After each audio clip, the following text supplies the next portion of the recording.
Shout out to mga kalabang Bisaya. Nako sa kalinan mga kalabang Bisaya.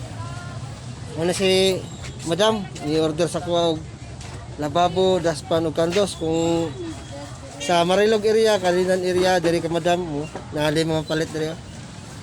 Dagan diri mga baligya mga lods. Oh, dakong area si Madam diri mga lods. Halos tanan siguro sa balay, gamit sa balay na diri ah. So, at pang siya sa may terminal mga lods. Una si Madam Lods, ni-order sa kuha karon. Shout out lang ko diya sa mga taga-Kalinan. Naglista pa si Madam sa iyang order. Pero kaning lababo na kaon mga lods, pero ni-order siya sa kuha. Eh, wala man siya gahapon. Umorder lang siya sa kuha karon. Sulat pa niya ang order. So, ang kaon ni Madam sa kuha lababo, 4 ka buok. Kani, unom ka buok ano. Yan lang. Eh, wala may stock. Urot na.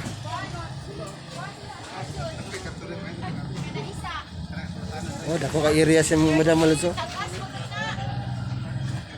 Ano akong soki diri po bago mga lods, Madam. Sa pangalan ni Madam? Nakaryo. Oh, si Ma'am Nakaryo apelyido ni Madam. So, mga kailan ako diya sa taga Marilog, Kalinan, Bantol. Kung na mo yung mga gamit sa balay kulang diya, dari oh. Dari mo ka Madam Nakaryo mo ko. Uy. Ito espada. Oh, mga to mga lods. Subscribe sa akong YouTube mga lods.